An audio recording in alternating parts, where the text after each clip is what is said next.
Hi. I've been looking at some old pictures I found up here in the attic. Most of the people in them, I suppose, are related to me, though I must confess there are a great many of them I don't recognize. They lived long before my time. I also found some pictures of people that I know were not related to me.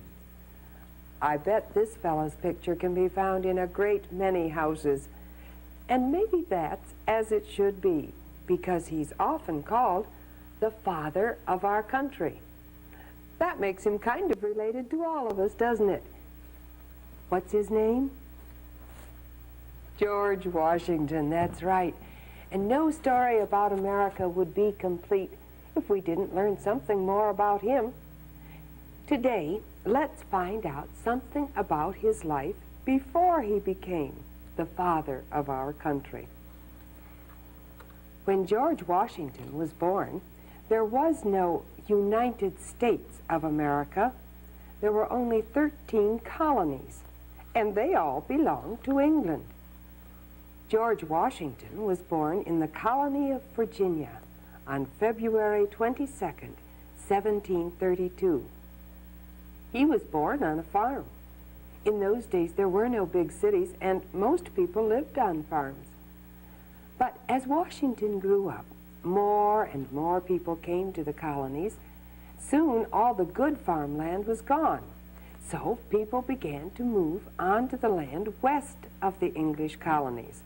And then there was trouble. 3 different groups of people said the western lands belonged to them: the English, the French, and the Indians. The English king said, "All the land west of our colonies belongs to England, too." But the French king said the land belonged to France. And the Indians said that it was their land, that their God had given the land to them. Well, nobody paid any attention to the Indians. The King of France sent soldiers to build forts in the land west of Virginia. And when the King of England heard about this, he wrote a letter to the governor of Virginia. That letter was the beginning of George Washington's adventures. The king wrote, "Tell the French to get off my land." The governor couldn't take this letter to the French soldiers. He was too busy. But he had heard of a young man who knew all about the western lands because he had spent 3 months there measuring the land for farms. That man was George Washington. The governor of Virginia gave 21-year-old George the king's letter to deliver. Washington got on his horse and rode west for several days. Then he came to the beginning of the wilderness, land that now is part of the states of Pennsylvania and Ohio. In Washington state, this land seemed very far west indeed. On and on he rode. Then he came to land that was strange to him. He needed a guide. Washington hired a woodsman named Christopher Gist to guide him to the French. After many days, the 2 men came to the French fort. Washington gave his letter to the French commander. The commander read it carefully. Then he shook his head and explained he had orders to stay. The French would not leave the western lands. Their horses were too tired to carry Washington and Christopher back to Virginia. They would have to be left at the French fort, and the men would have to walk until they could find fresh horses. It was December, and it was very cold.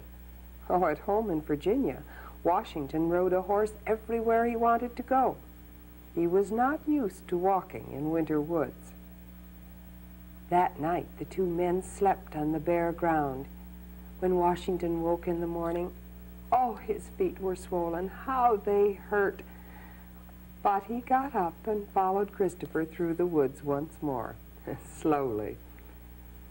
Snow began to fall as they went deeper into the woods. Christopher looked all around him. All at once, he didn't know which way to go. Just then, an Indian stepped out from behind a tree. He told the men to follow him. He said he would show them the way through the woods. Christopher frowned. He didn't trust the Indian. He knew that many Indians hated the white men who were taking their land. And this Indian was carrying a gun. But Washington said, "We have to trust him, Chris. We're lost." The two men followed the Indian. After a time, Christopher stopped. The Indian seemed to be leading them away from Virginia, not toward it. Christopher asked the Indian, "Where's this cabin of yours? How far away is it?" It is as far away as this, as far as a gun can be heard. The two men followed behind the Indian for a long time. Then Christopher spoke again. "How far is your cabin now?" 2 war whoops away. Something's wrong. He's not leading us in the right direction at all. It's a trap. Stop! The Indian stopped. He spun around and fired his gun at the men. Christopher fell to the ground. Washington ran over to his friend. Chris, are you hurt? Christopher wasn't hurt. He sat up quickly and aimed his gun at the Indian. But before he could fire it, Washington knocked it out of his hand and said they must let the Indian go. The Indian was gone. But he might come back. Oh, it would be easy for him to creep up behind them in the woods. The sun went down, but Washington and Christopher walked all night, and they walked all the next day, too. They wanted to get out of those dark woods. Finally, they came to the last trees. They were safe. About 4 months later, more than 100 men left the colony of Virginia. Their horses were old. Their guns were older still. They didn't have any uniforms at all. But they were soldiers, off to fight the French. And out in front rode George Washington. He was only 22 years old. He didn't know a thing about war. But the governor of Virginia thought George was a natural leader, someone other men would listen to. Washington's soldiers had to cut a road into the wilderness. Step by step, axe blow by axe blow, they cut through the woods. Oh, it was hard work. At last, Washington called a halt. They had come to a good resting place. There was grass for the horses, water for the men. Washington told his soldiers to make log buildings and fences. This was the first English fort in the western lands, and they called it Fort Necessity. There, Washington and his men waited. They knew the French were somewhere in those woods, but where? Then one day, an Indian slipped into the fort. He spoke to Washington. "I am Silverheels, one of Half King's braves. He has sent for you." Washington nodded. He knew Half King. Half King was a friend. Silverheels pointed into the forest. "We have seen footprints in the woods, footprints of French shoes. I will take you to Half King. He will show you these footprints and lead you to the French." Washington and his soldiers followed Silverheels to the camp of Half King. Half King made a sign that meant, "Follow me." He took them through the woods. He stopped. He pointed. And there, Washington saw the French soldiers hidden under a big cliff. The French saw George Washington, too. Suddenly, the first bullet of the war was fired. Washington's men were ready for a fight. They had come looking for one. But the French soldiers were surprised. Most of them had been sleeping, and it took time for them to jump up and grab their guns. Too much time. The fight was soon over, and Washington had won. The war against the French and the Indians went on and on. Washington and his men never had enough guns or bullets or food or blankets, but they stayed and fought for 3 more years. Finally, the last of the French soldiers left the western woods.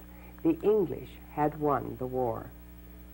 George Washington went home to his plantation, Mount Vernon. 16 happy, peaceful years passed.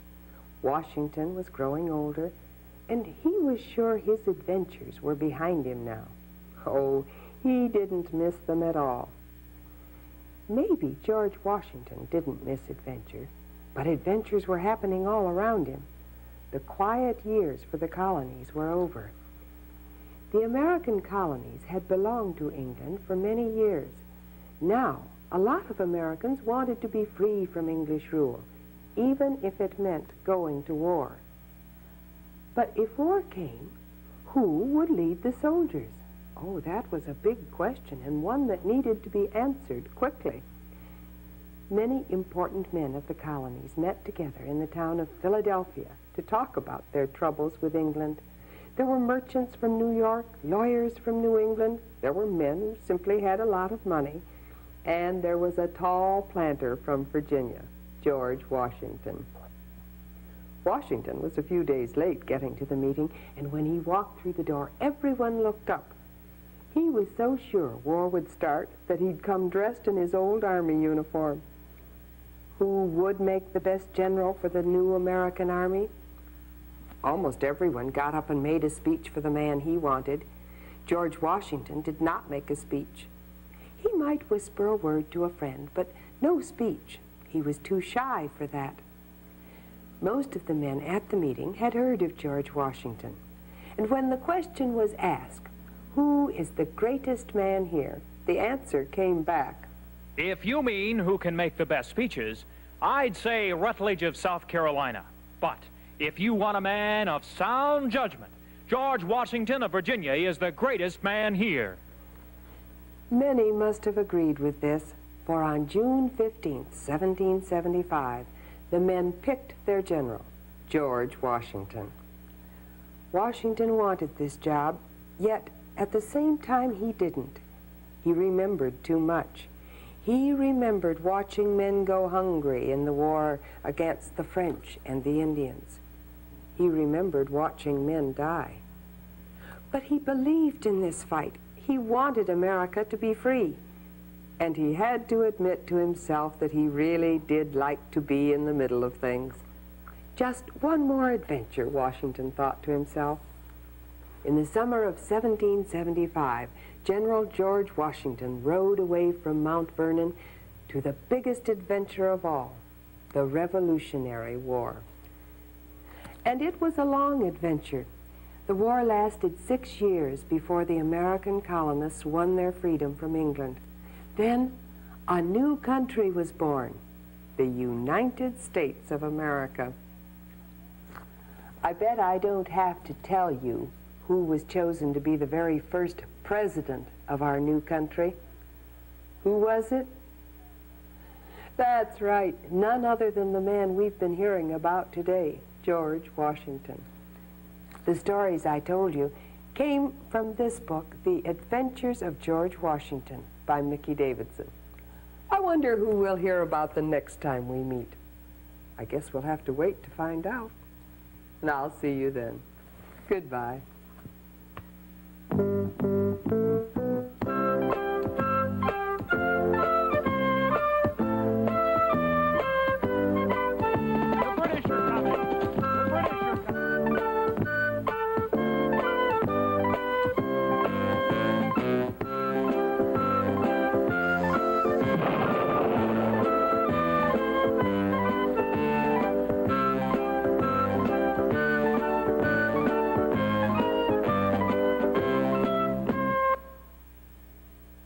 The preceding program was made possible by a grant from the Ohio Department of Education.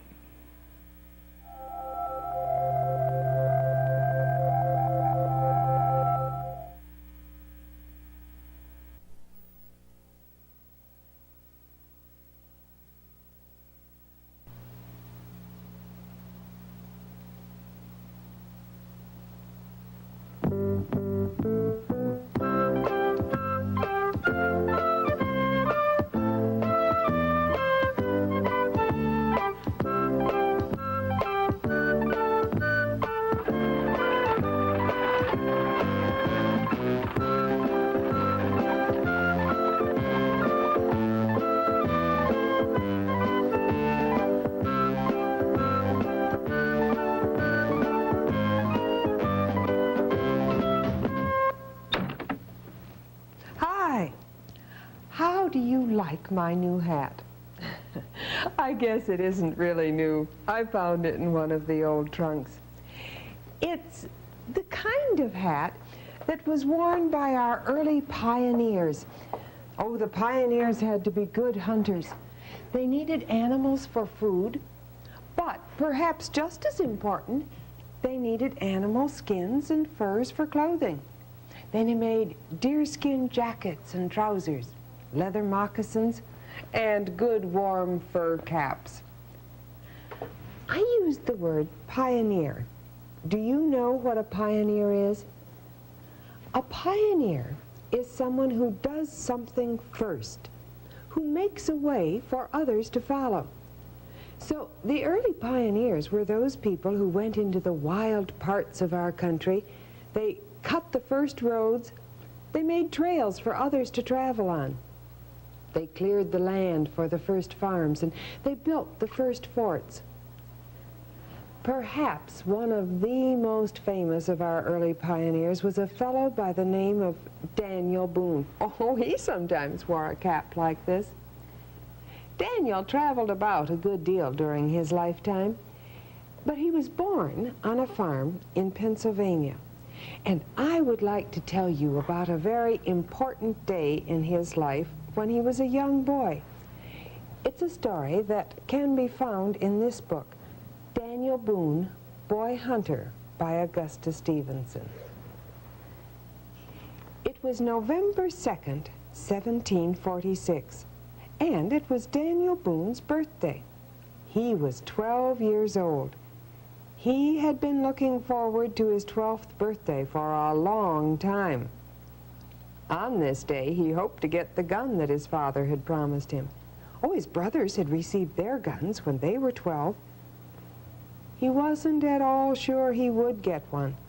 His father, he knew, didn't have the money to buy a gun. The Boones had only a few animal skins to trade.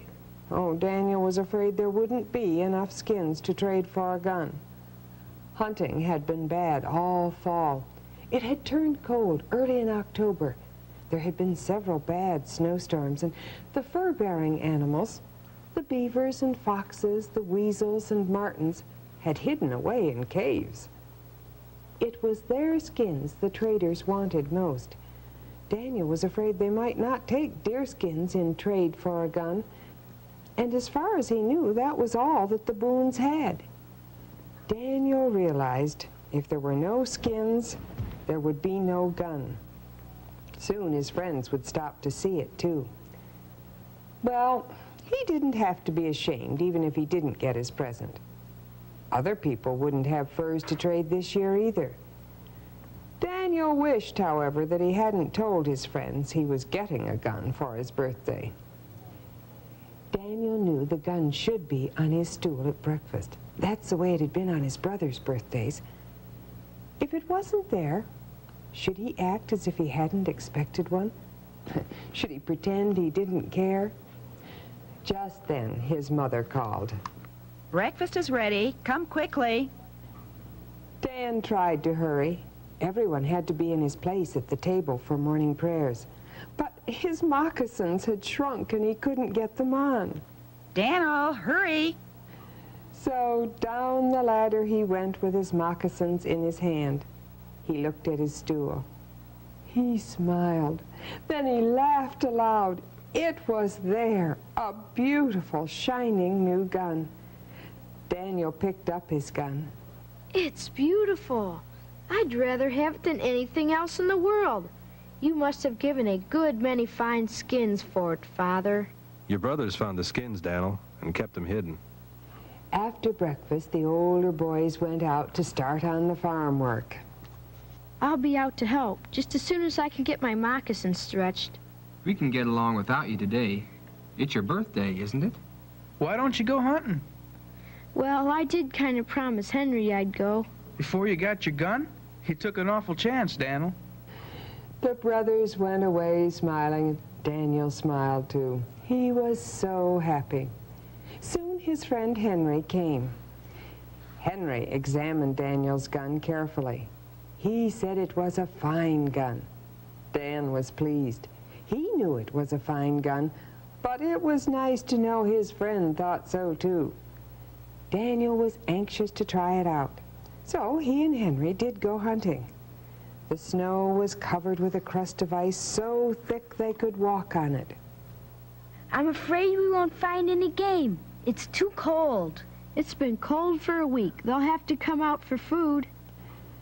As Daniel talked, his keen eyes were darting this way and that. Suddenly, he stopped. Look, there's a deer. She's in a snowdrift. It's a doe. Your eyes are better than mine, Dan. I can't see her. You always see things before the rest of us see anything at all. The boys went nearer. Oh, I see her now. She's struggling to get out. Her hoofs were too sharp for the crust. She was running fast and got caught in a drift. She'll never be able to get out. The deer was helpless. Oh, they could have shot her easily, but neither boy lifted his gun. I'd no more shoot a helpless animal than I'd shoot myself. I wouldn't either. Let's help her get out. The boys hurried toward the deer. Suddenly, Daniel turned and walked the other way. Henry was surprised. Aren't you going to help the deer out? Shh. Look over there. What do you see? I don't see anything. What is it? A wolf. He's just coming out of the forest, over there by that big tree. He's trying to get that deer. He knows she's caught. He thinks he'll get an easy dinner, but he won't. I see him now. He's a big fellow. You can shoot him. It's the first chance you've had to try your gun. I'll wait till he gets closer. Look at him slide over the ice. Those big padded feet of his are as good as snowshoes. By the time the boys had hidden behind a tree, the wolf was close enough to shoot. But Daniel didn't shoot, and the big beast came closer and closer. Henry began to feel frightened. Why don't you shoot? I want to be sure he's in my range. I don't know just how far my gun will shoot. I want to kill him with the first shot. Another minute passed, then another and another.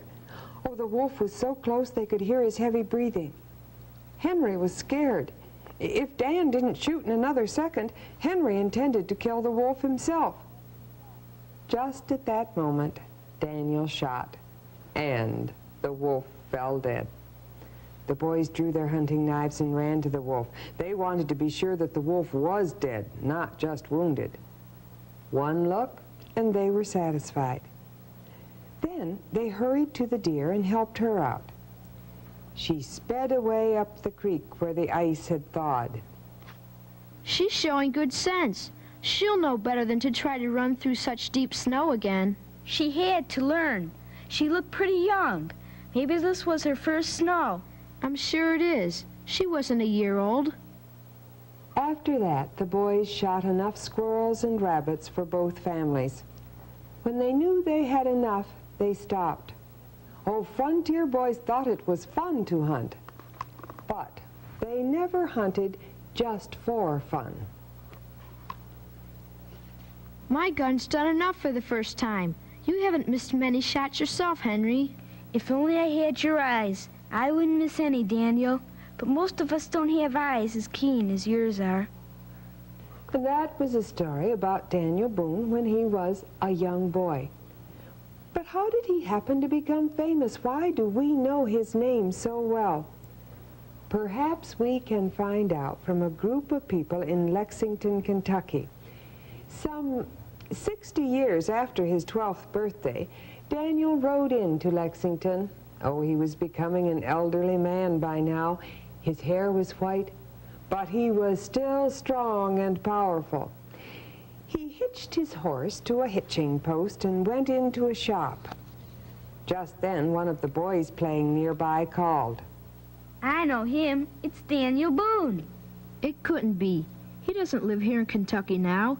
He moved away out west to Missouri. He's back on a visit. My pa saw him yesterday and talked with him. Soon, a crowd of people of all ages were standing outside the shop. Daniel Boone was a hero to everyone. They knew that they could thank him for everything they owned in this land across the mountains. There wouldn't be a house or a farm in all Kentucky, nor a shop or church or schoolhouse, except for Daniel Boone. He brought the first settlers into this land. That was a dangerous journey. How'd he ever talk people into going? Because people believed what Daniel told them. When he said he'd been over here hunting, we knew he had. And when he said this soil was rich, we knew it was. And when he said there were thousands of buffaloes over here, we knew he'd seen them. Then there was another reason. Daniel blazed a trail through the mountains and clear to this meadowland. He didn't take a single woman or child across until he had the trail blazed. He tried to make it safe for them. But wasn't there danger from those savage Indians? Oh, not very much. The most of them had been driven out of the mountains. There are only a few prowling about. They could attack settlers. It wouldn't take very many Indians to attack a family who lived off by themselves. Daniel always knew when they were about. He could even tell what tribe they came from. Oh, there never was such a leader. He took care of the sick just as good as any doctor, and he knew what kind of herbs to use for medicine. He could live in the woods just as well as an Indian could. Why, Mr. Boone's buying a hat in that shop. Why, he lives out in the wilderness. Not no more. He don't live in the wilderness now. He lives on a big farm in Missouri. Missouri's no wilderness now. I'm from Missouri myself. There's settlements and towns all the way, and we can thank Daniel Boone for that. He was one of our first settlers. Why, we'd like to claim him as one of our sons. Pennsylvania claims him, too. He was born there. Yes, but he grew up down in North Carolina, where I come from. His folks moved there when he was around 16, so we think we've got a pretty good right to claim him. He fought with the Virginia troops in the Indian War, so he helped save Virginia, too. Seems to me Kentucky has the best claim of all. He really started the state, and he lived here a long time and farmed here. Why did he move around so much? Why didn't he stay in one place? Daniel always felt crowded when too many settlers moved near. He said he couldn't breathe close to towns and settlements. He helped to make America a great and strong country. He opened the door to these rich valleys and plains beyond the mountains, and thousands of folks followed him. I wonder what he thinks now. Cities, towns, villages, and farms everywhere. I hope he takes pride in it, for it's all the result of his work. Just then, the shop door opened and Daniel Boone stood in the doorway. The crowd yelled, "Hooray! Hooray for Daniel Boone!" I think we can all say, hooray for Daniel Boone. He was a truly great American who, as an early pioneer, helped our country to grow. Now, perhaps when you visit my attic again, we'll have a story about another famous American. I'll be looking for you. Goodbye.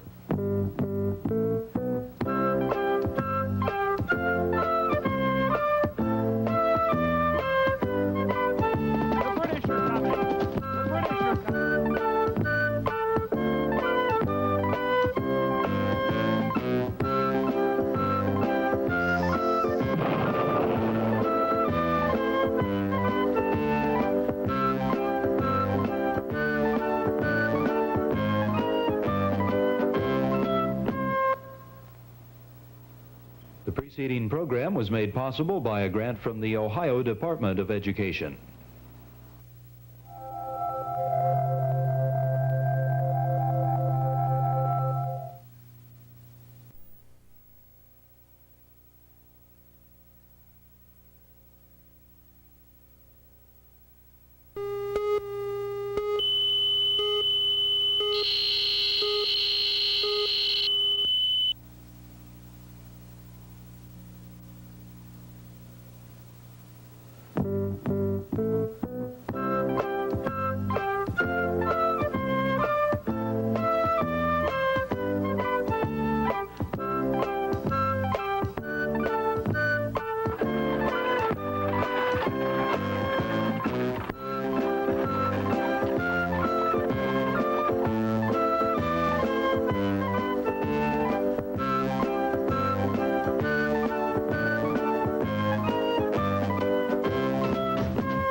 Hi.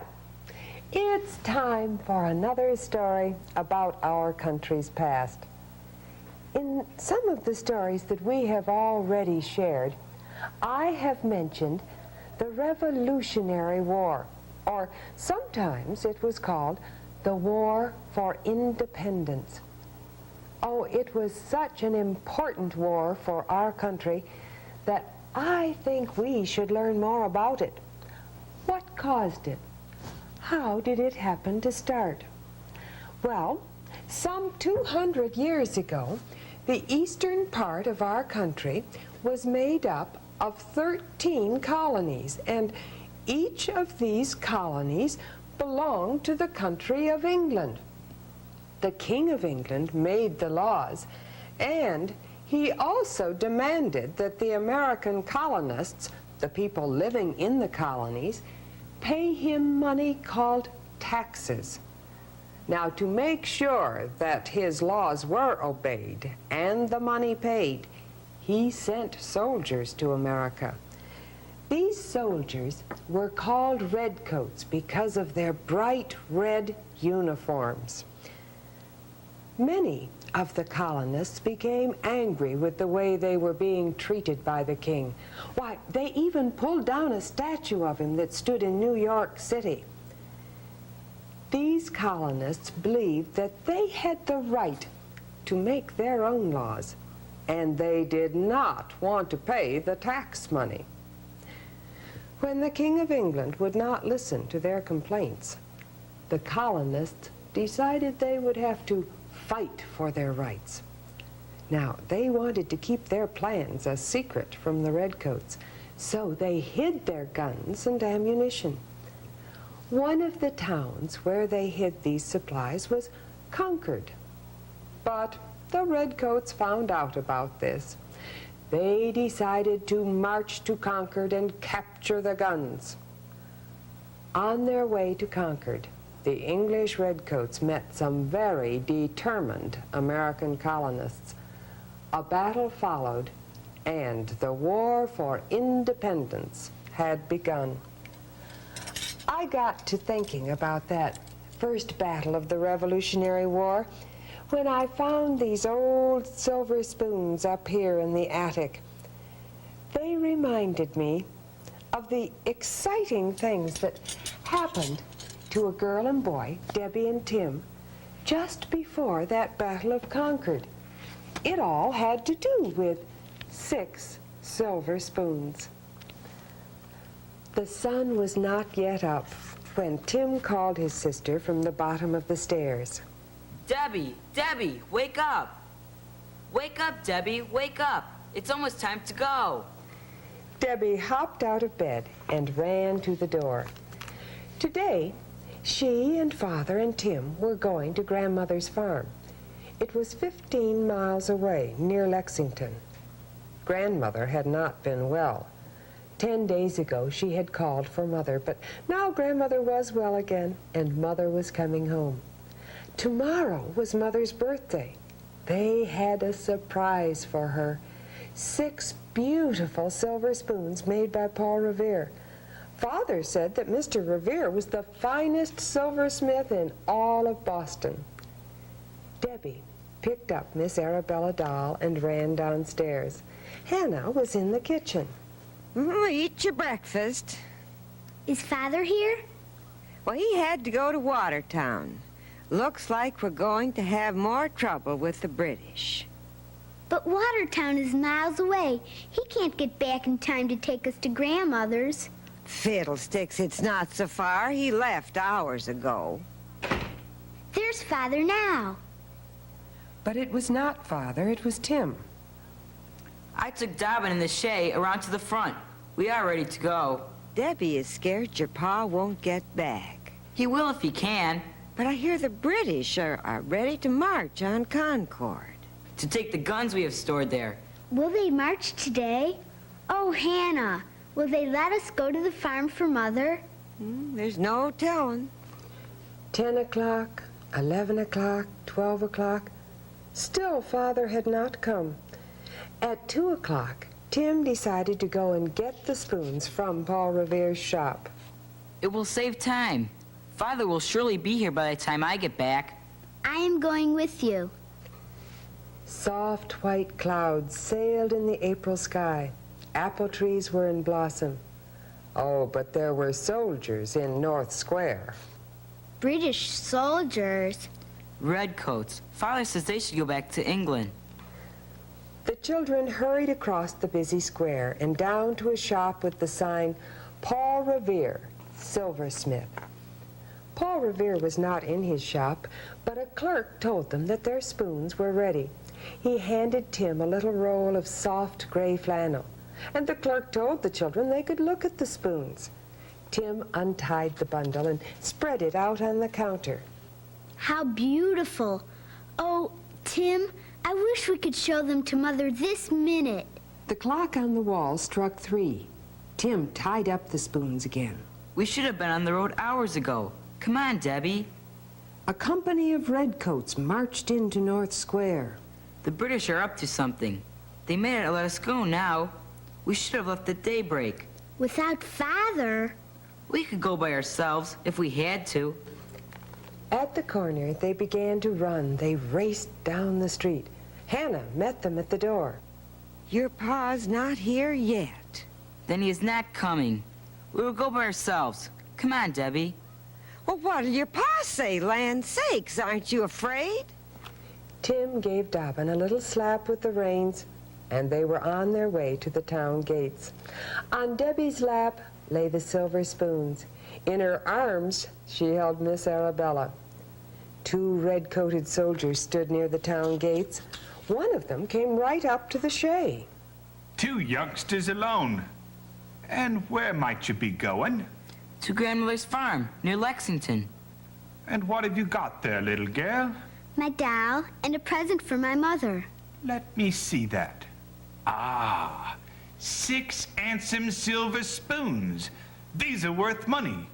We'll keep them. Debbie began to cry. Tim jumped out of the shay. He was very angry. Give the spoons to my sister. They're a present for my mother. Get back in the shay, young sir. You'll be lucky if we let you go. Another redcoat came riding down Lexington Road. Here comes the captain. He'll send you back to Boston. Don't cry, Debbie. But Debbie could not stop. Mother's birthday present was gone. The captain got off his horse. He came over to Tim. Why is the little girl crying? Tim told him about the spoons.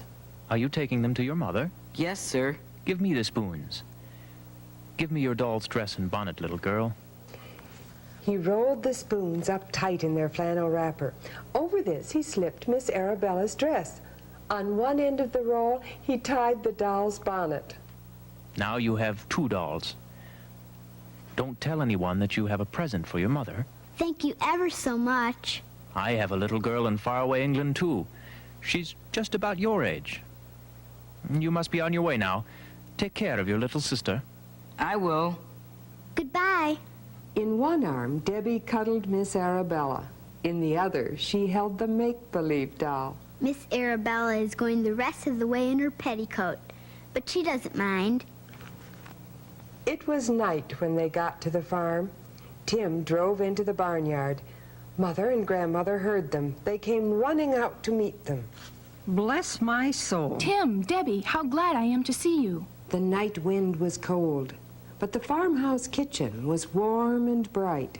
But what is this? Miss Arabella in her petticoat? Quickly, Debbie hid the make-believe doll in her coat pocket. Oh, Mother must not see the silver spoons until tomorrow. We will make her a new dress. But where is Father? Did he send you children alone? He had to go to Watertown last night. We waited and waited, and then we came by ourselves. Tomorrow is your birthday. So it is.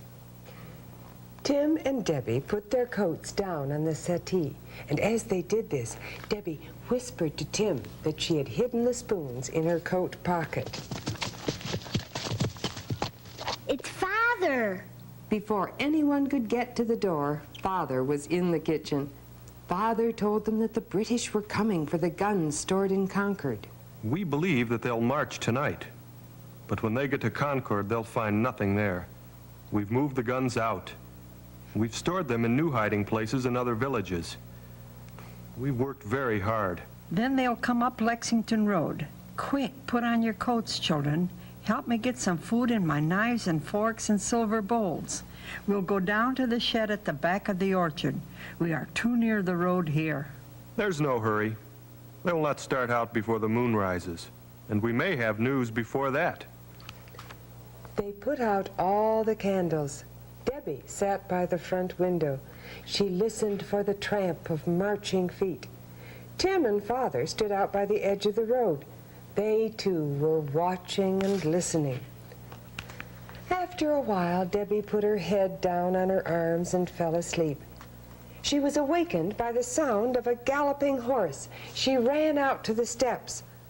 A horseman slowed down and shouted to Father that the British had left Boston. The redcoats were coming.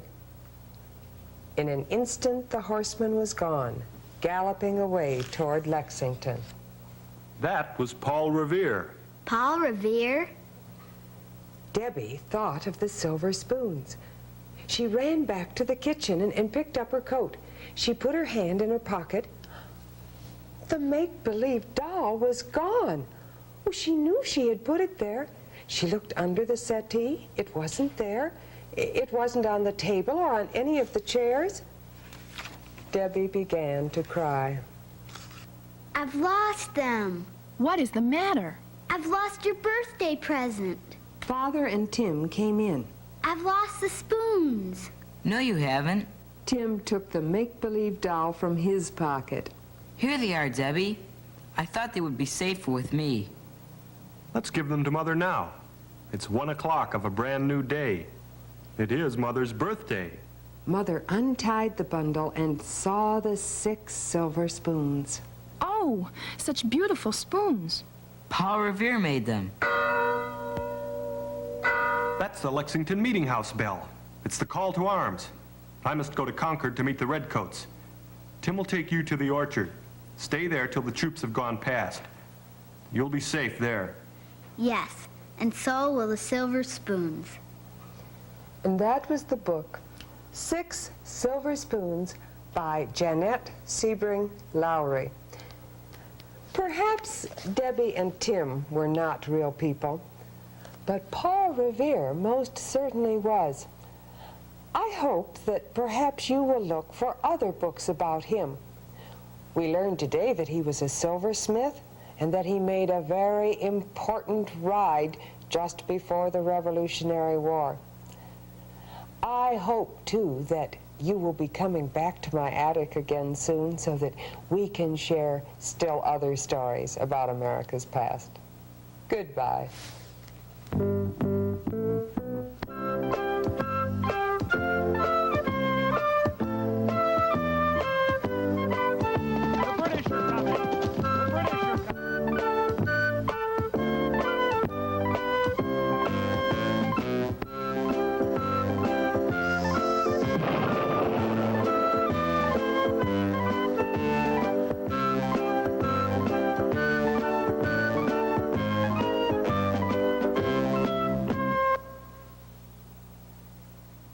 The preceding program was made possible by a grant from the Ohio Department of Education.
Hi. I want you to look at this flag that I found up here in the attic. How is it different from the American flags we're used to seeing? That's right. There aren't as many stars on it. You know, on the first American flag, there were only 13 stars. They stood for the 13 colonies that were fighting England for the right to become 13 independent United States. Let's find out how that first flag came into being. To do that, we must go back to the year 1776 and visit the home of Betsy Ross. In and out, pushing a needle in and out. That's all you do when you're sewing. It's stupid and tiresome. Why, Peggy, sewing isn't stupid at all. My mother says that every lady should be able to sew. So does mine. She said we should be glad that Mistress Betsy Ross is teaching us to sew. Well, I'm not glad. I'm tired of sitting still. I wish I were a boy, then I'd go to war. You're not big enough. I'm big enough to play a drum. That would be more fun than sewing. Of course it would, and you'd be helping your country, too. My papa says everyone should fight for freedom. How can you fight for freedom with a needle? Maybe you can't fight with a needle, Peggy, and maybe you can. Fight with a needle? How would a needle have helped our soldiers at Bunker Hill? By making warm clothes, of course. The British laugh at the rags our boys must wear. They call them an army of beggars. But I'm just sewing an old seam. I can't make clothes. And you won't be able to either, unless you learn first on small things. A baby crawls before it walks, you know. Now let me see your work, girls. Very nice, Constance.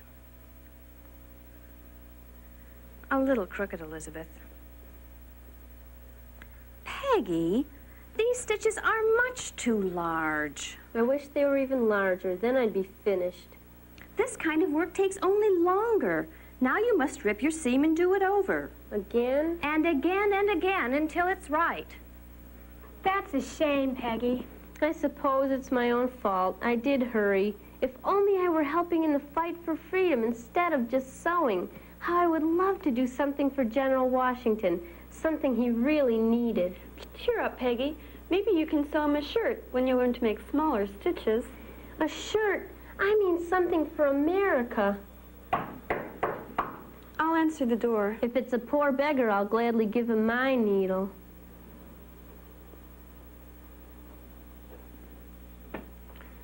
Is this the home of Mistress Betsy Ross? Yes, sir. That's General Washington. You must be mistaken, Peggy. Indeed, I am not. Oh, sir, you are General Washington, aren't you? I am, my little maid. But what are you doing here? I thought you were busy. Well, I am busy. Excuse me, sir. I didn't mean that you weren't. I just meant busy galloping at the head of the army.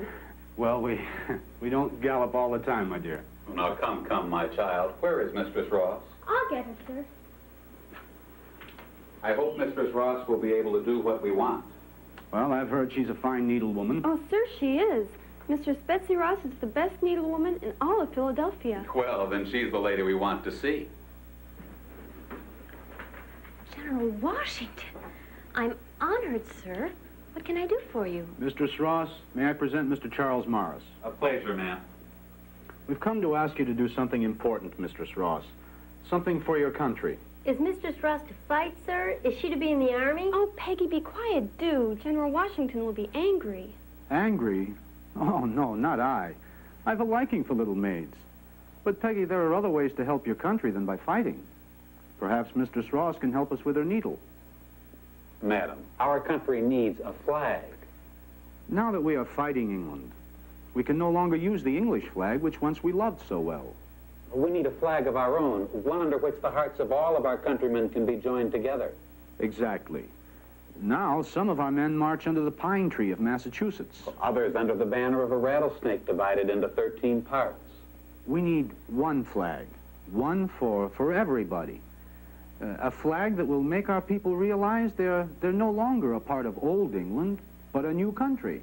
And a free country, General Washington, one in which the hearts of all citizens are joined together under one great flag. I shall do my best, gentlemen. I'm sure of it. These are our plans. What do you think of this? Beautiful, General Washington. I love the colors red, white, and blue. A stripe and a star for each of the 13 colonies.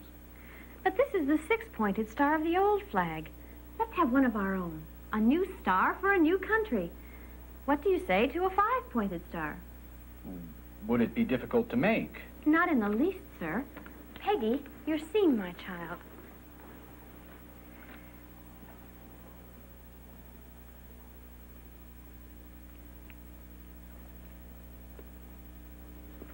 What do you think of this, General Washington?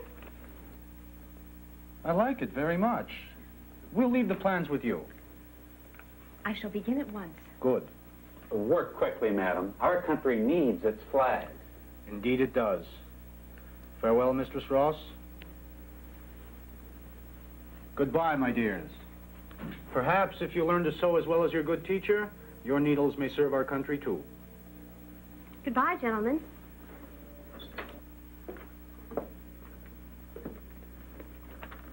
To think my ugly old seam would be changed to a star. The first star of our new flag. Perhaps you'll feel differently about sewing now, Peggy. You can see that in serving your country, a needle can be just as important as a drumstick. And I say that the needle that makes a flag is the needle that fights for freedom. Well, I suppose you're right, Constance, though I still think beating a drum is lots more exciting. Even if I'm not very good at sewing, I'm terribly proud of my teacher. Thank you, Peggy. Sewing class is over, girls. Gather your things. My other work must be put aside. Now, this very minute, I start to make our first American flag. What you just saw was the play A Needle Fights for Freedom by Esther McClellan and Catherine Schrahl. Peggy was not the only young person who wanted to do more for the Revolutionary War. In Vermont, there was a boy named Aaron. He wanted to help in the battle against the English. Let's meet Aaron and the Green Mountain Boys. It was a summer night in 1777. Aaron heard a door squeak shut. Oh, he jumped out of bed and ran to the window. Down below, Pa was swinging his lantern. Other lanterns dotted the night. Why, it was the Green Mountain Boys. Something was up. As Aaron pulled on his pants, he thought, It's the war. I know it. Aaron lived in Bennington, a little village in the Green Mountains of Vermont. The English king ruled it and all of America. A lot of Americans didn't think the king ruled fairly. They had gone to war to stop him. The Vermont fighters were called the Green Mountain Boys. Aaron sneaked down the stairs and ran to Grandpa's tavern.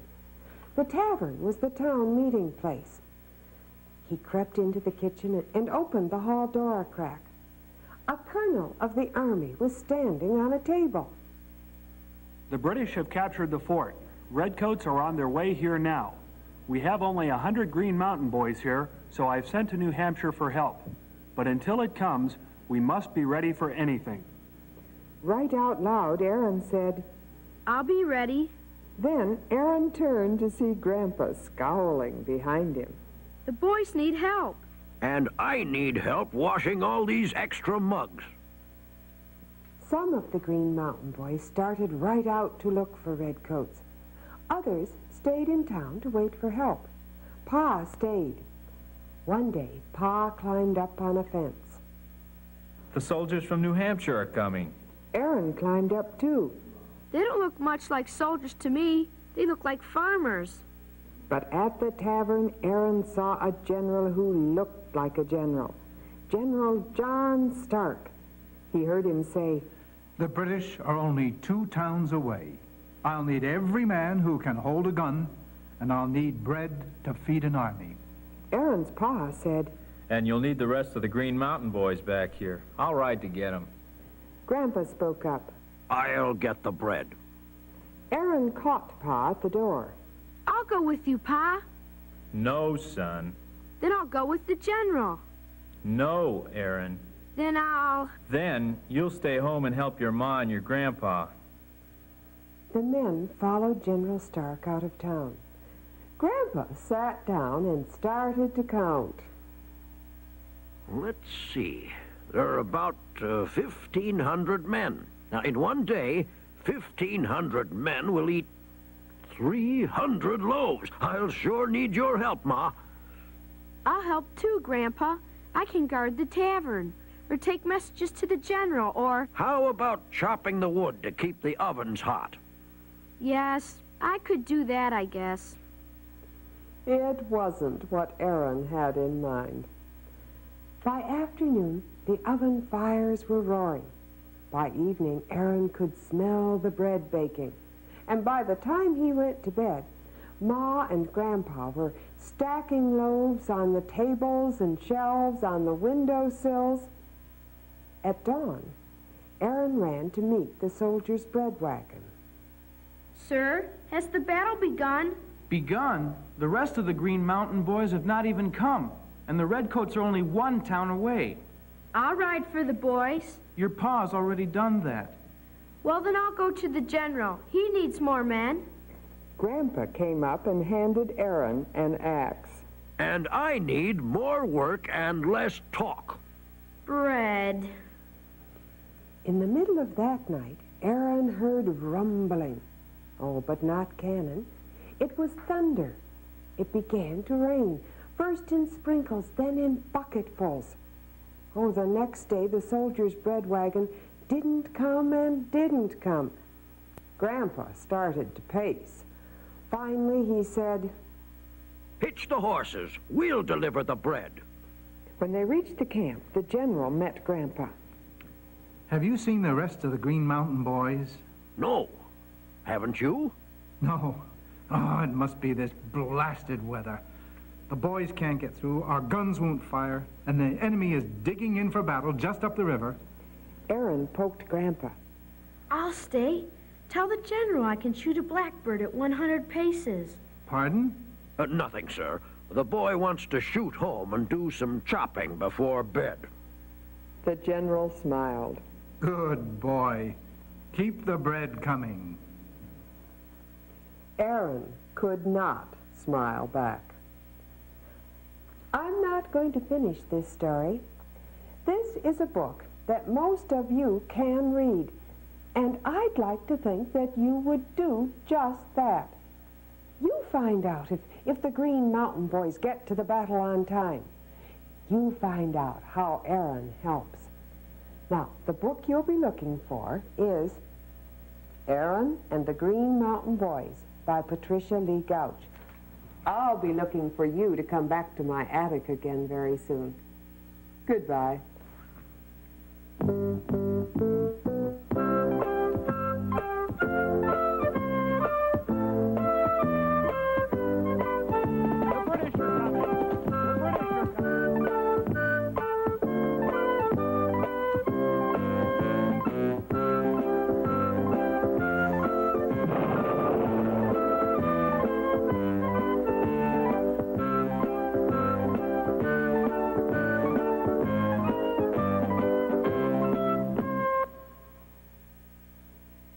The preceding program was made possible by a grant from the Ohio Department of Education.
I don't like guns.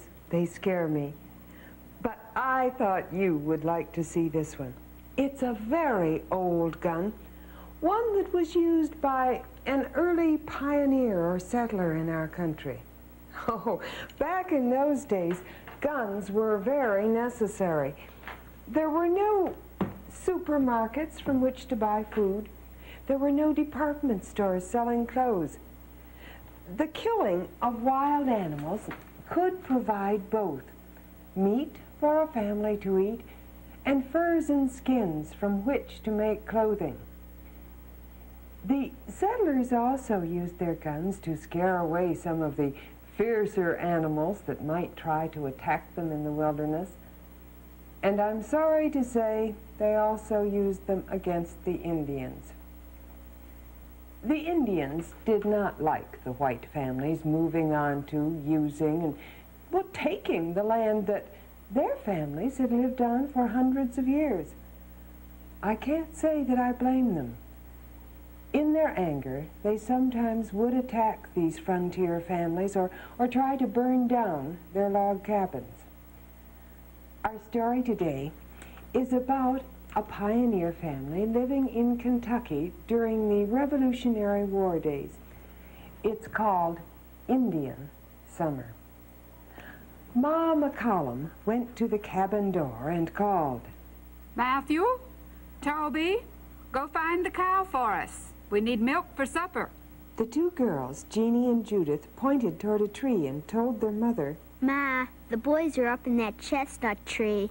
That's right. They've been up there all afternoon. The two boys, Matt and Toby, dropped from the tree and ran across the clearing to the cabin. Look at all these chestnuts. Must be 1,000. We can roast some tonight. But first, you have to find Juno and her calf. Oh, Ma, those old cows. They're in the woods again. Hurry and find them. The sun was ready to set. The woods were full of shadows as the boys started off.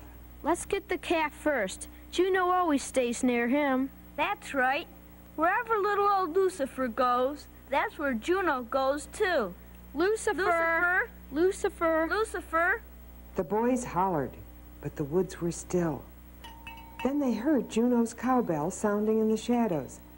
They called again, but the woods were still. Are you scared, Matt? Pa said we couldn't be scared. Pa said we must be the men in the family until he comes back. Come on. The two boys crossed the brook. Dry leaves rustled under their feet. Blackberry brambles scratched their arms and faces. They kept calling for Juno and Lucifer, but all they heard was the hoot of an owl. Listen, you think that's a real owl, Matt? Suppose it's Indians. We might get scalped. Pa told me Indians sound just like that sometimes. Like owls, I mean. Don't call out again, Toby. If it really is Indians, we don't want them to know where we are. Matt was worried. Why had Juno strayed so far? Were Indians watching them? Could he and Toby be walking into a trap? Then they heard the bell again, far off in the dim green shadows. Another owl nearby called. I think it is Indians, Toby. Let's run for the cabin. We have to warn Ma and the girls. Matt and Toby crossed the brook. They crossed the clearing and ran into the cabin. 3 owls were hooting in the shadows. Indians, Ma! When Judith heard this, she screamed and dropped the frying pan into the fire. Indians got the cows. Now, boys, did you see any Indians? No, Ma, but we heard 3 of them calling like owls. I heard some owls myself. Ma moved fast. She slammed the cabin door and dropped the bar in place. She pushed a heavy chest against the door. She closed the shutters over the 3 windows and barred them too. Then she turned to the children. Boys, you poke up the fire. We may need more bullets. Jeannie, you and Judith put on some lead to melt in the kettle. You were right to come back, Matthew. That showed good sense. Ma poked the rifle through a round hole in the shutter. She squinted into the darkness. They heard another owl. Could it be an Indian? Oh, Ma thought to herself. Oh, Lord, give me strength to save these children. See anything, Ma? I don't see any Indians, but I don't see any owls either. You take the back window, Matt. Toby, you climb into the loft. Judith, you and Sister mold bullets if it is Indians. We'll stand them off, for my name isn't Sarah McCollum. Maybe all you boys just imagined it was Indians. We heard 3 owls, Judith. 3 owls hooting and answering. We sure did. Never mind, boys. I just pray you were mistaken. Nobody's going to complain if it isn't Indians after all. Up in the loft, Toby was cold. He pulled a quilt around himself and laid his head against the warm clay wall of the chimney. The fire died down to glowing coals. The girls stopped making bullets. Matt rubbed his eyes to keep awake. Ma stared out at the chestnut tree. Nothing moved in the shadows. You girls can just as well go on up to bed. Matt and me can tend the fire. Jeannie and Judith climbed up into the loft, and soon they were asleep. As Matt and his mother sat by the dying fire, Matt said, I just wish Pa was here. When you reckon he can come home, Ma? Your father can come home as soon as he licks the British. General Washington will say, Jonas McCollum, you've been a fine soldier, sir. I thank you. Now you go on home to your family. They need you more than I do. And then he'll come home. I wish he was here now. Then Matt fell asleep. He dreamed he was marching beside Pa. They had long rifles on their shoulders, and General Washington was out in front, riding his big white horse. Soon Ma fell asleep, too. She dreamed she was standing in the cabin door. It was a sunny morning, and she was wearing her best linen apron. Jonas had just come up the path. He was home from the war, and Ma was saying, Come in, Jonas. Breakfast is waiting for you. Children, look. Just look who's here. Everyone in the cabin slept. Then there came the sound of an owl from the chestnut tree. Another could be heard in the dark woods. Another hoot came from the brook. A dark shadow ran to the cabin. An Indian climbed onto the low roof. 2 more Indians came creeping toward the cabin door. The Indian on the roof crawled up to the narrow chimney and squeezed inside. Up in the loft, Toby awoke. He heard something in the chimney. Then he heard a cough. Ma, Indians! There's an Indian in the chimney, trying to get down. I hear him plain as day. Ma woke and ran to the fire. She blew on the coals. Wake up, Matt. Wake up, Judith. Jeannie, wake up. Bring me my feather quilt, Toby. My spiderweb quilt from Virginia. Hurry! Toby stumbled down the ladder, dragging the quilt behind him. Ma told the children to tear open the quilt. Then she threw big handfuls of goose feathers onto the fire. Oh, a thick cloud of smoke rose up the chimney. They could hear the Indian inside coughing louder and louder. He was trying to get inside and open the door. Trying to let more Indians in, I reckon. Ma ran to the window. She let go with her rifle. 2 shadows ran for the trees.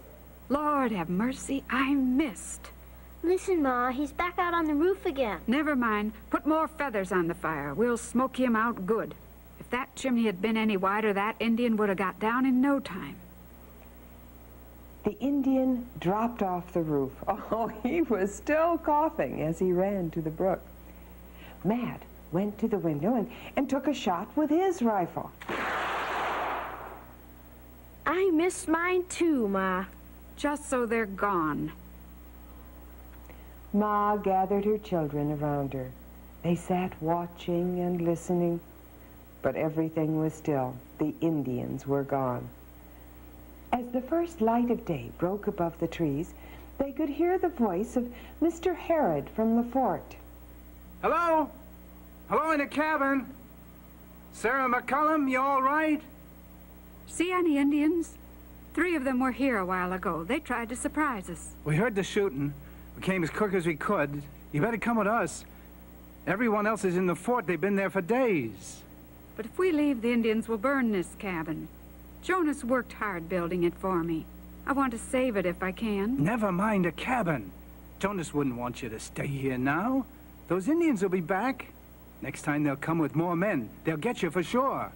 Ma's eyes were full of tears. She wiped them away on her apron as she spoke. I suppose you're right. It would be plain foolish to stay here now. Come on, children. Let's pack up what we can carry. We'll go to the fort. Matt and Toby and the girls helped Ma pack her things. Then each one picked up a bundle and they started on their way. Beyond the brook, they found Juno and Lucifer quietly eating grass. When Toby saw this, he called, Look, their bells are gone. The Indians did steal their bells. Ma told Mr. Herod how Matt and Toby had followed the sound of the bells in the woods, and she told him how the boys had warned them all. You were smart boys not to let the Indians get you. They wanted you to follow the cowbells deep into the woods, a long way from your cabin. That's an old Indian trick. When they reached the fort, everyone wanted to hear what had happened. So Ma and Jeannie and Judith and Toby and Matt told their story again. When they had finished, Mr. Herod said, When Jonas comes home, he's going to be mighty proud of you, Sarah. Proud of me? He'll be proud of these children. This story of Indian summer is one that might really have happened. During the Revolutionary War, a great many men were away from home battling the English, and a great many of the settlers' cabins were attacked by Indians. When this happened, families usually went to the nearest log fort where they could protect themselves better. The Indians seemed to like to go on the warpath during September and October. At that time, their corn had been harvested, but the leaves had not yet fallen from the trees, and this meant they could slip through the woods more easily without being seen. It is because the Indians like to attack during early fall that we call the warm days of September and October Indian summer.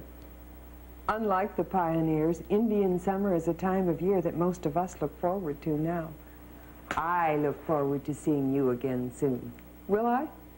I hope so. Goodbye.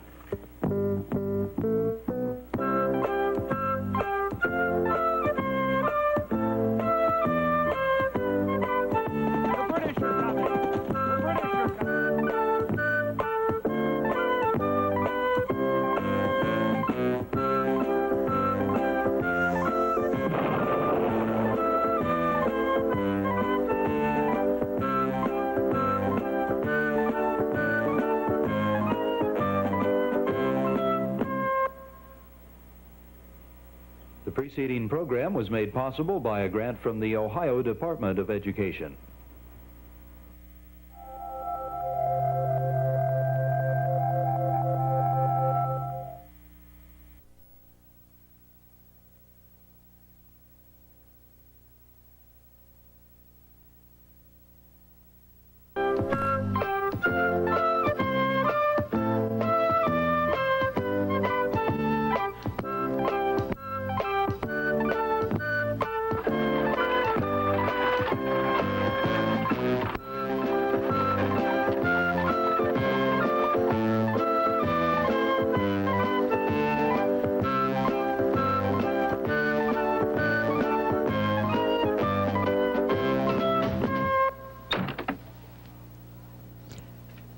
I brought a snack up to the attic today.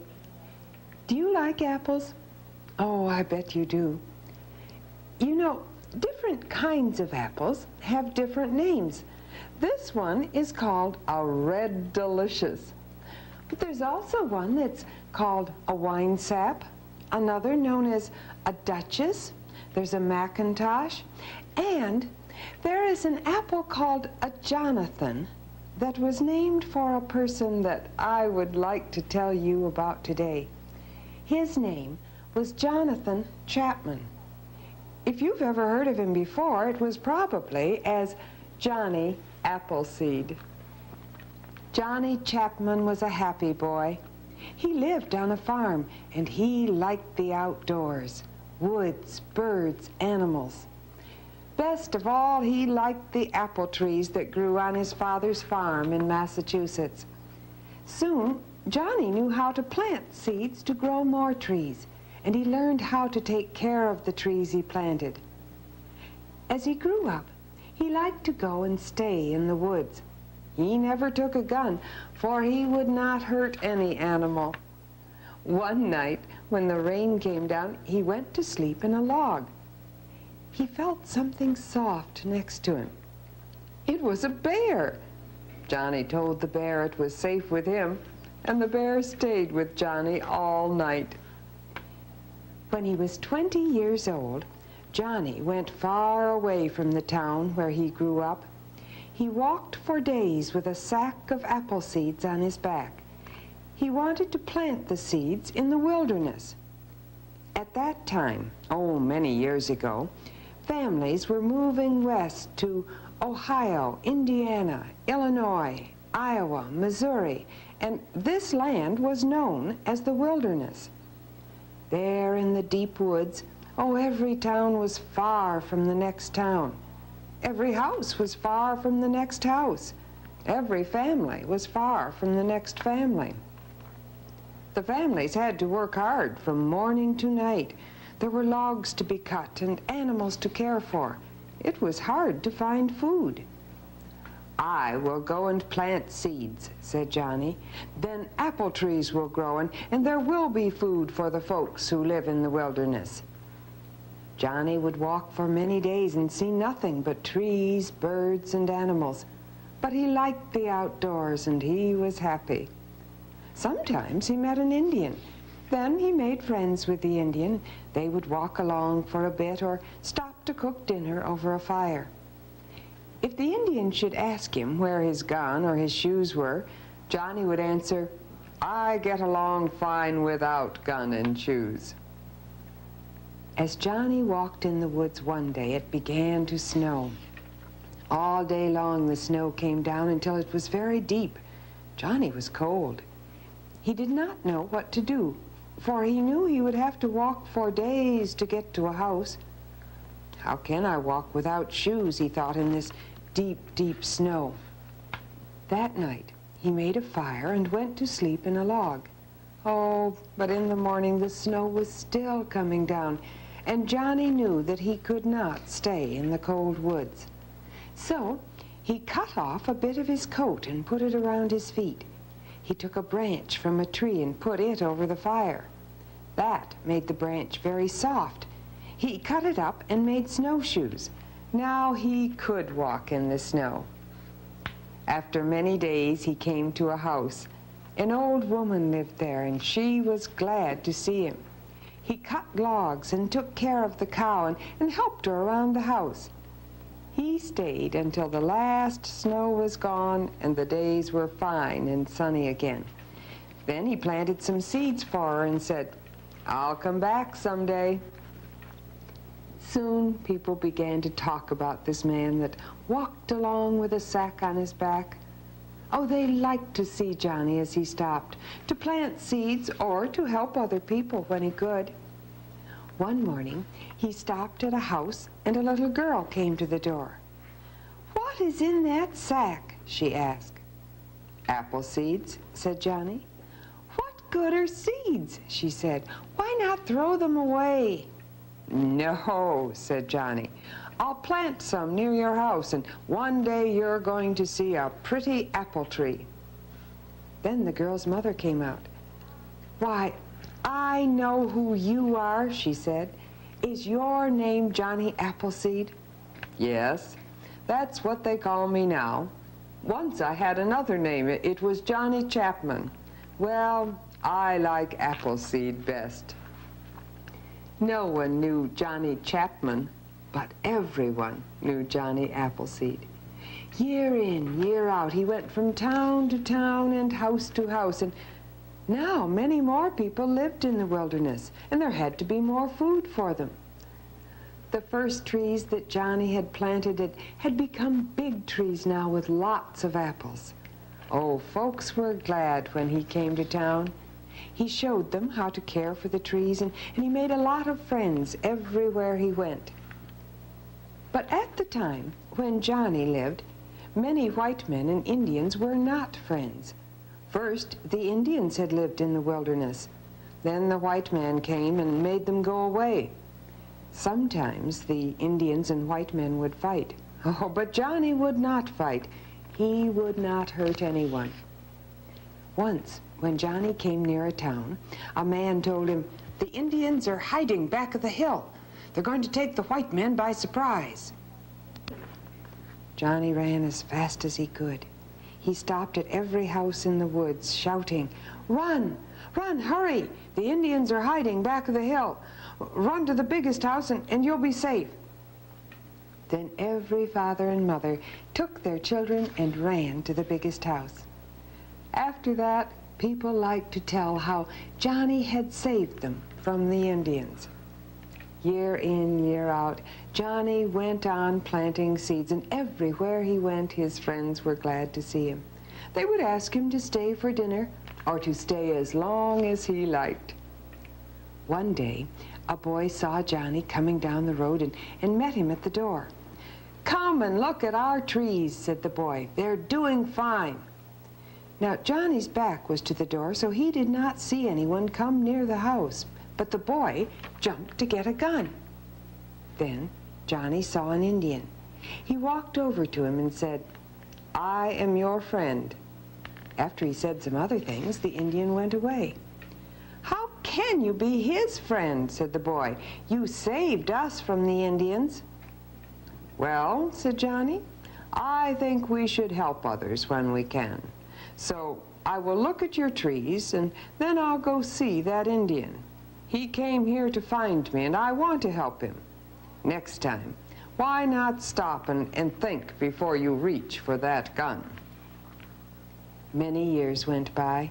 Johnny was getting to be an old man, but he would not give up his work. He went on planting seeds and taking care of the trees he planted. But finally the time came when Johnny was too old to work. He went to live with friends, and many people came to see him. He liked to tell them about the old days when he started out with a sack on his back and no shoes on his feet. He liked to tell them about the old days when there were no apple trees in the wilderness. And that was the story of Johnny Appleseed by Gertrude Norman. Now, 15 years after Johnny Appleseed died, another boy was born who also became famous for the work that he did with plants. His name was George Washington Carver. George was the son of slaves owned by a man named Moses Carver. And when George was just a baby, he and his mother were kidnapped by men who did not like slaves. His mother was never found, but George was returned to the Carvers. Mr. and Mrs. Carver took care of George, and as he grew, they could see he was a very bright little boy. He was full of questions. He wanted to know about everything around him, the sunshine, the rain, the trees, the flowers. When he was still very young, George planted a garden. He studied his plants and took care of each one as though it was the only plant he had. Even much older people would ask George how to care for their plants. He was given the nickname Plant Doctor because he had such success in growing things. George kept on wanting to learn about things. He wanted to go to school to find the answers. But even though the slaves had finally been given freedom, the schools near George would not allow black children to attend their classes. So when he was just 10 years old, George left the Carvers and set out on his own to find a place where he could go to school. Wherever he found such a school, he would look for a family with whom he could live. He was quiet, hard-working, and people liked him. Families took him in, and George in turn would work for them, scrubbing floors, washing clothes, baking bread. When George was older, he wanted to go to college to learn still more. Oh, but college cost a lot of money. George was 30, much older than most college boys, before he'd saved enough money to go on with his education. George had never lost his love of plants, and so at college he studied even more about them and about the soils in which they grew. He experimented with plants, and he learned secrets about them that no one else knew. After he finished college, George became a teacher at Tuskegee Institute, a college for blacks in Alabama. He spent his time teaching his students and the poor farmers how to make their crops grow better. Most of the farmers grew only cotton. Professor Carver told them they could earn more if they would plant other things as well. He told them to plant sweet potatoes and peanuts. But the farmers were afraid no one would buy sweet potatoes or peanuts. So Professor Carver began to experiment with these plants. He found that more than 100 things could be made from sweet potatoes, and that more than 300 things could be made from peanuts. Why, did you know that one can make soap from sweet potatoes? And that from peanuts we can make ink, paper, shampoo, shaving cream, even milk? Well, finally, the farmers listened to George, and they planted sweet potatoes and peanuts. Today, those are two of the most important crops grown in Alabama. It wasn't long before our whole country, and even the world, heard about the great things that George Washington Carver was doing. But George didn't want to be famous. He only wanted to help other people. George kept right on working and experimenting until he was over 80 years old. The baby, who had been born a slave, had become one of the greatest scientists in the United States. Both George Washington Carver and Johnny Appleseed were small men in size, but they were men with big ideas and great goodness. They helped not only plants and trees to grow, they helped our country grow. You think about these men the next time you eat a peanut or a sweet potato or an apple. I know I will. Goodbye.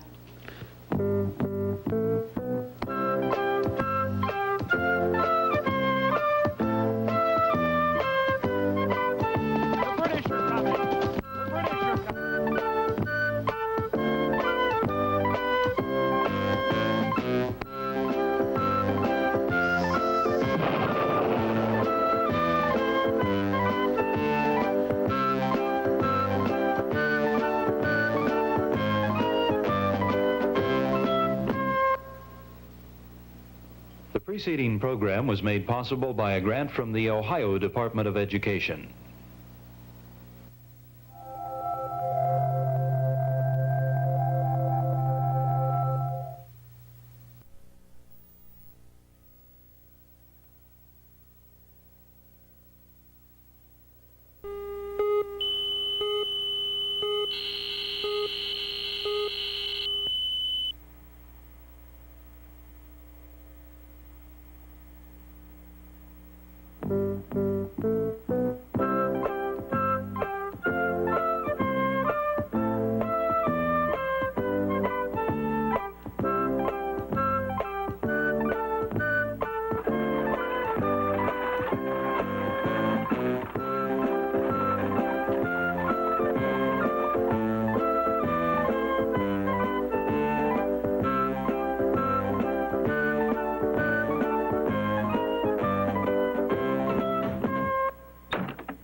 Are you ready for a big adventure? In May of the year 1804, a group of men set out on one of the greatest adventures of all time, and I'd like to share it with you today. Thomas Jefferson was president of our country in 1804. Few people knew as much about America as he did. But even Jefferson knew little about the lands west of the Mississippi River. Now, the only way to find out about unknown lands is to explore them. So President Jefferson sent a group of men on this dangerous trip west. Oh, he hoped they might get all the way to the Pacific Ocean. The leaders of that exploring trip, or expedition, as we might call it, were Meriwether Lewis and William Clark. The adventure began at the city of St. Louis in Missouri. There, Lewis and Clark and 43 other men started paddling up the muddy Missouri River. Oh, it was very hard, slow work. If the wind was right, the boats could sail up the river, but most of the time the men had to row. By late the next fall, the explorers had traveled 1,600 miles up the river. They decided to stop and build a fort in which to spend the winter. While they were there, they met an Indian maiden named Sacagawea. She was a Shoshone Indian whose home had once been way out west in the Rocky Mountains. When the Lewis and Clark expedition set out again in April, Sacagawea and her French husband, a trapper and trader, went with the men. Oh, she could be a big help to them when they got to the Rocky Mountains. They still had a long and dangerous way to go, and once more they set out to follow the Missouri River. Sometimes the icy water was so shallow that the men had to tumble out of their boats and wade through the water. They pulled the boats along by ropes tied around their waists. Every few minutes, someone was swept off balance and tumbled into the cold river. Walls of rock came down to the river so sharply that the men found it difficult to pull the boats from the shore. There was no place to walk. Why, they were lucky if they found a small beach on which to camp at night. It was at one of these miserable campsites that Lewis complained to Clark the river twisted and turned too much. Oh, they traveled far each day, but they were not moving westward fast enough. At the end of the next day, they had splashed up the river at least another 15 miles. Lewis looked around him at the men. Oh, they were so tired. Not a one was dry. They had not shot an elk or deer for some time, and the men were growing weak from eating nothing but soup and tea. To add to their troubles, the rocky cliffs along the river were alive with rattlesnakes. Oh, no one dared put his foot down beyond the edge of the water without first looking closely at the ground. Lewis was getting very discouraged. He climbed to the top of the rocky canyon. There, he found he could nearly look down on the place where they had camped the night before. Oh, he shook his head and slid back down to the river. Lewis told Clark what he had seen. "We traveled 15 miles today," he said, "but we are barely 3 miles farther west than we were yesterday. Oh, we must find the Shoshone Indians and get some ponies. Then we could travel by land." Now, they knew the Indians had seen them. Smoke signals drifted up in the summer sky from distant mountain peaks. And one afternoon, the sharp-eyed Clark spotted moccasin tracks in a swampy place along the riverbank. But still, they never met the Indians face to face. They felt they were being watched, yet the watchers never appeared. The month of August was getting to an end, and with September would come the first snows. Then it would be too late to try to cross the Rocky Mountains. We must remember that these men had no map or chart to show them the way, and even today people get lost in the Rocky Mountains. Imagine the job of Lewis and Clark. They had no idea of the distance or the dangers that lay between them and the Pacific Ocean. Why, for all they really knew, the Rocky Mountains could roll on practically forever. At dawn the next morning, Lewis had made up his mind. He ordered 3 of the other men to pack up and go with him. The 4 would try to find the Shoshone Indians. Lewis talked hurriedly to Sacagawea and her husband. They told him that somewhere off ahead was a brook that formed the beginning of a great river on the other side of the Rocky Mountains. Lewis said goodbye to Clark and added, "I will find you here when I come back with the Shoshones and with horses, or I will not come back at all." Then Lewis and his 3 companions set out. They climbed slopes that went practically straight up and down. They clung to cliffs. They pushed their way through jungles of thorns. At night, they made a camp and left beads, a looking glass, and a tool for cutting moccasins beside the fire. Then the men crept away and slept among the trees. They heard nothing in the darkness, but in the morning the trinkets were gone. The Shoshones had been there. Oh, they tried to follow the moccasin trail of the Indians, but they lost it when they came to hard rocks. Yet now at least, they thought, the Indians must know that they were friendly. Would enemies of the Shoshone leave such marvelous presents unguarded by the campfire? Lewis and his 3 companions plodded on. They crossed a grassy meadow and walked along the side of a clear brook. All at once, the brook ended in a bubbling spring. 3,000 twisting miles from the city of St. Louis, they had found the beginning of the long Missouri River. Still they struggled on. With Lewis in the lead, they came out on a rocky ridge. They gazed westward. Before them, as far as the eye could see, there were mountains. And on the other side of the ridge, water was flowing down in a westerly direction. Why, this noisy stream must be the one Sacagawea had spoken about.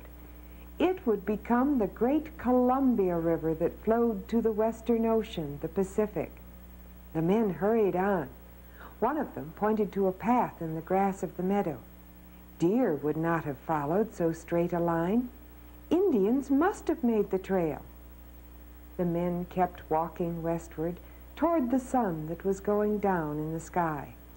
Then, over a rise several hundred yards in front of them, the 4 white men saw 60 Indians riding on prancing horses and frisky ponies.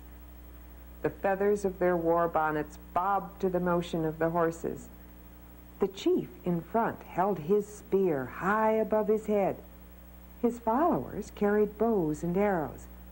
At last, the Shoshones. Now Lewis knew that the success of their march to the Pacific Ocean depended upon one man in buckskin facing a feathered Indian on a pony. If the Shoshones thought Lewis were an Indian from an enemy tribe, he would die with the chief's spear in his heart. But did the Indians know he was a white man? His face was burned by sun and wind. No Indian was darker. Suddenly, Lewis breathed a prayer of thanks that he'd kept on his buckskin jacket as a protection against mosquitoes and other insects. He rolled up his sleeve. Then he held up high the pale skin of his arm. And he repeated over and over again the words Sacagawea had told him meant white man. A murmur rippled among the Indians as they saw the white skin of the stranger. Then the young chief smiled. He slid from the back of his pony and laid his spear on the ground. He walked toward Lewis. Their cheeks came together when they met. Some of the war paint from the Indian rubbed off on the face of the explorer. The 2 men looked at each other and grinned.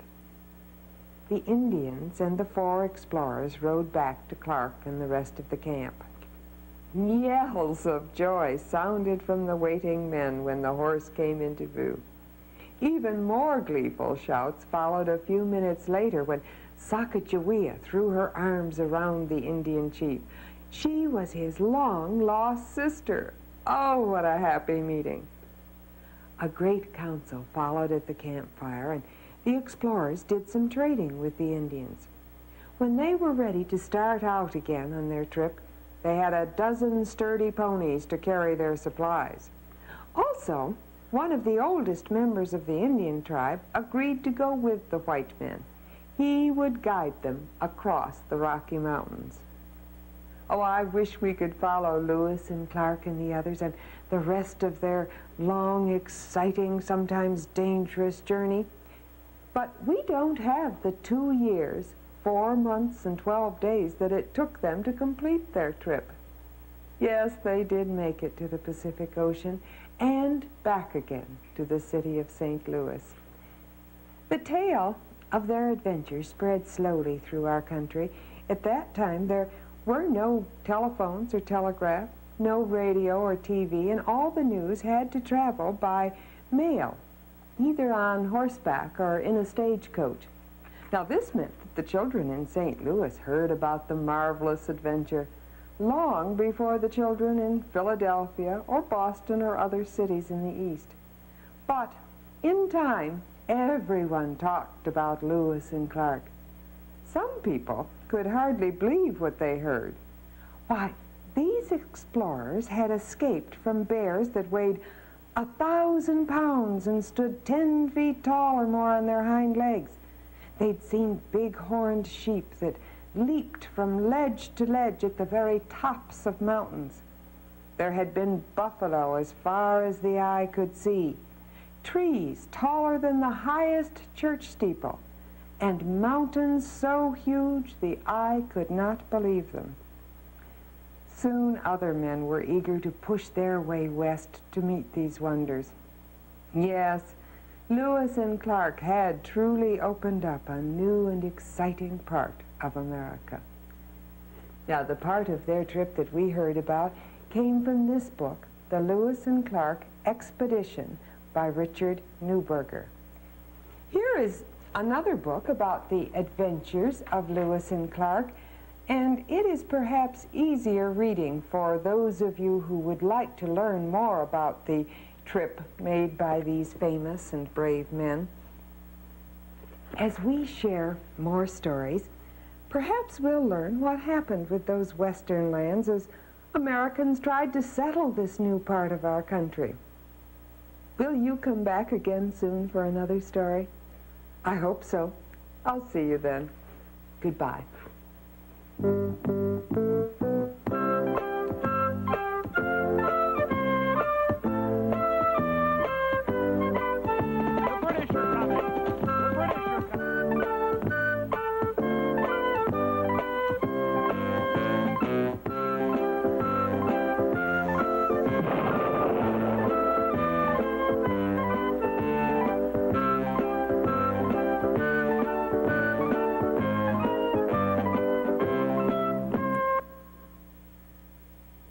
The preceding program was made possible by a grant from the Ohio Department of Education.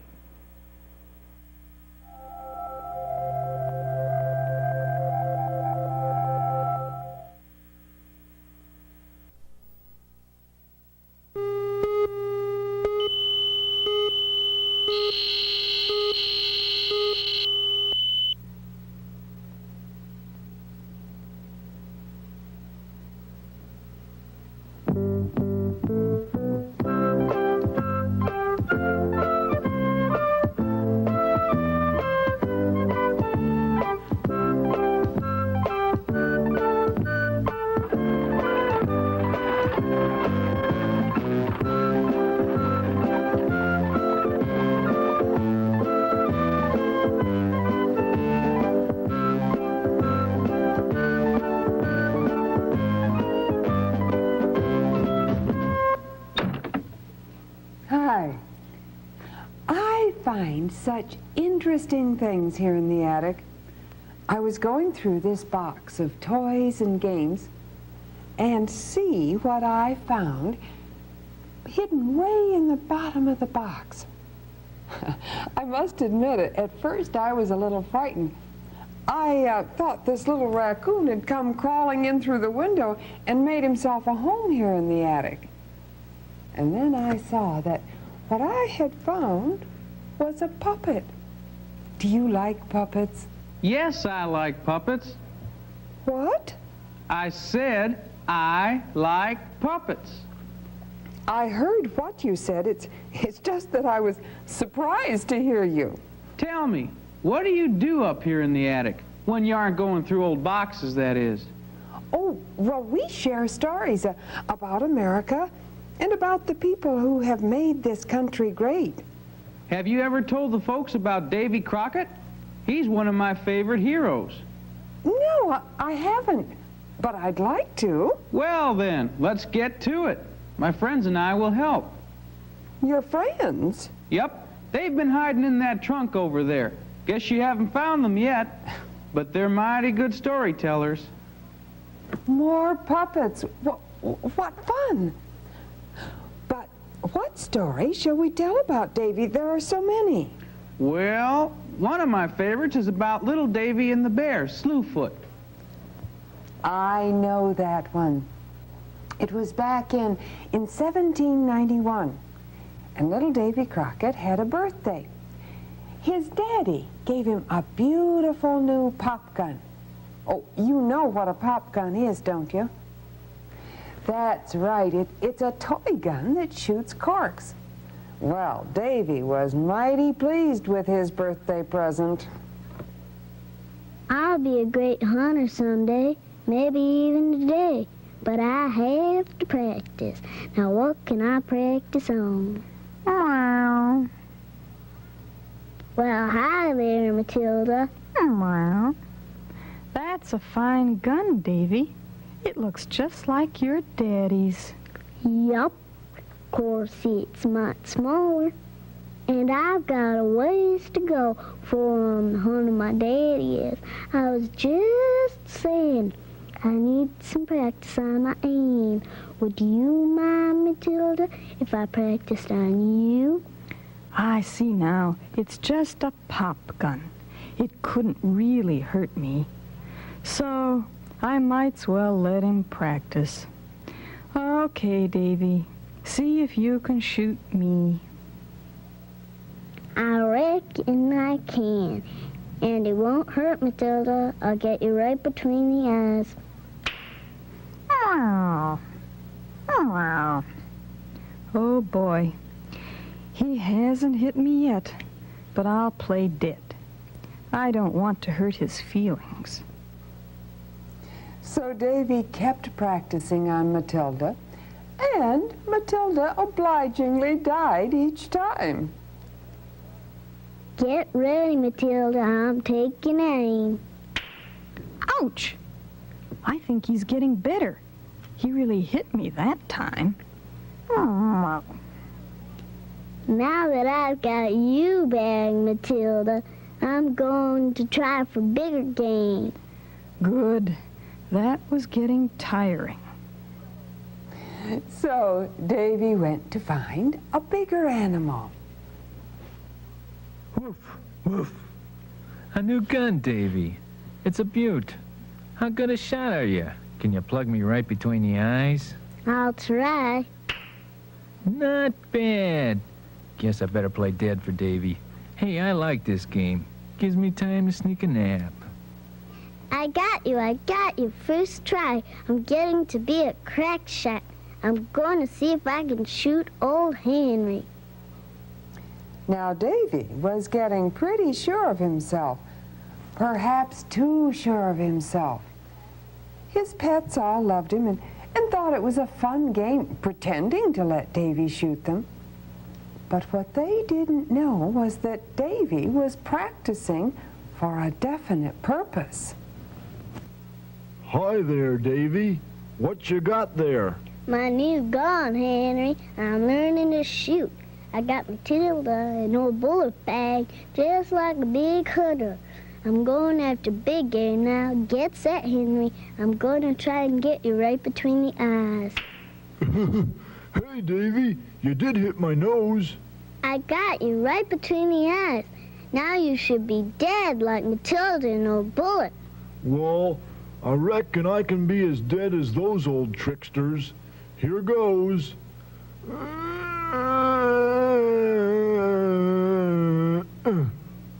I sure am a great hunter. Now to try to hit something small like a bird, maybe. So Davy went looking for a bird, And whom should he come across but Clarence the rooster? Hi, Davy. I see you have a new gun. Yes, indeed, and I was looking for a bird to practice on. I'm sorry, Clarence, but I guess I'm just gonna have to shoot you right between the eyes. Well, all right, but my beak is there. Lots of luck. Davy, you did it. You hit my beak.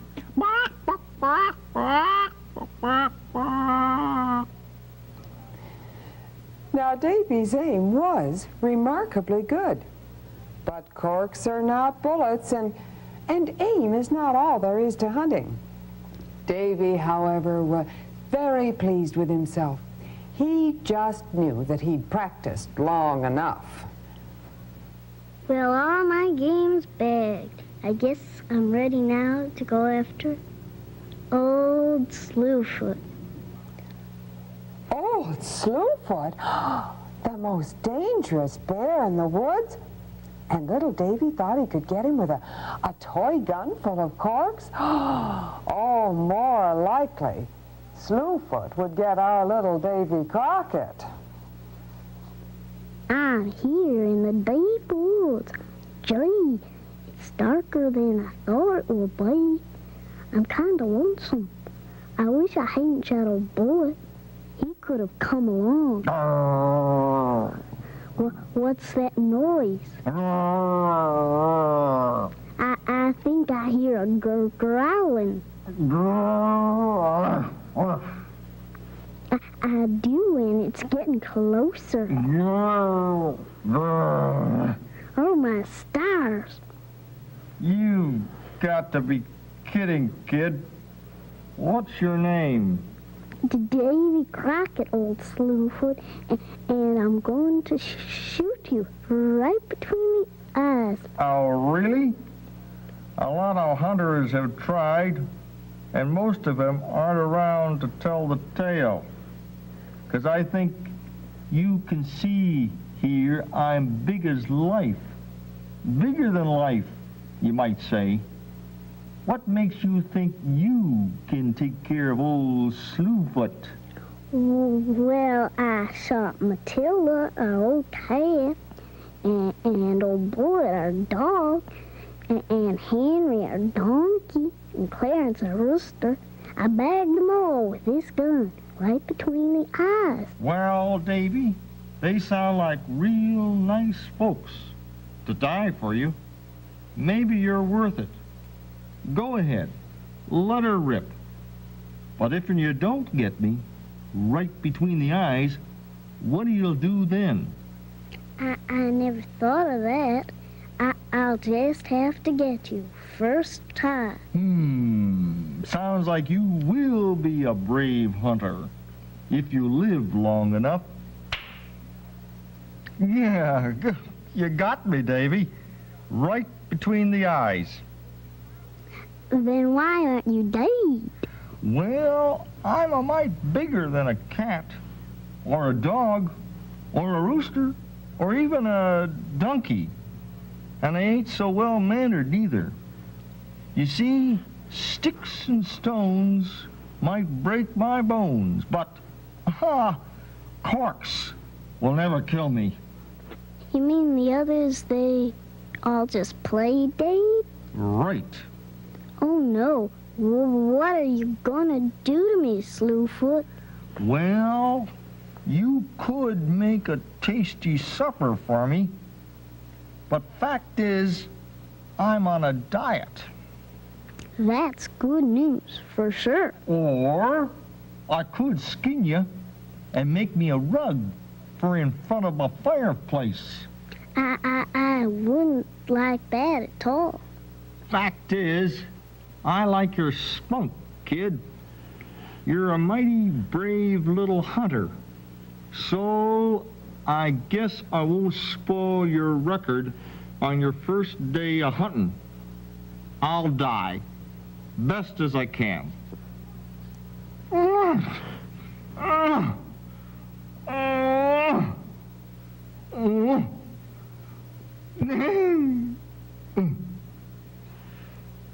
I I think you're one swell bear, old Slewfoot. When I am a real hunter, I'll never, ever really shoot you. And Davy never did. When Davy grew up, he did become a mighty fine hunter, perhaps the best in his part of the country, Tennessee. But that's not the only reason that we know the name of Davy Crockett so well. Why, He was a great storyteller, like me. Like you? Ha! It seems to me your friends did most of the storytelling. Well... But you're right.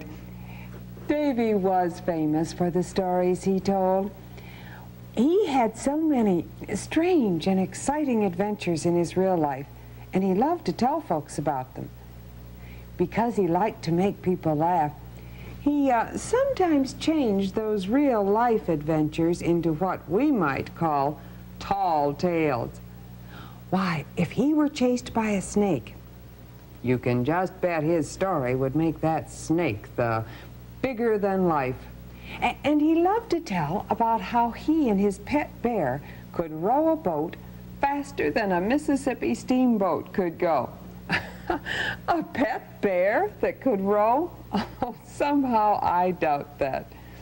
But hunting and storytelling are not the important reasons that Davy was a hero. He fought long and hard with the army to keep the frontier a safe place for settlers to live. He worked in the Tennessee government, and the people in that state thought he was such a fine man, they elected him to be their congressman in Washington, D.C. Finally, Davy died defending a fort in Texas against Mexican attackers. Hey, that was the Battle of the Alamo. That's right. And the Battle of the Alamo became a very important event in American history. Yes, Davy was a hero to the very end, a true American hero. I am very happy that you reminded us of Davy Crockett today. Thank you. My pleasure. And thank you for being here to share the story with us. Goodbye.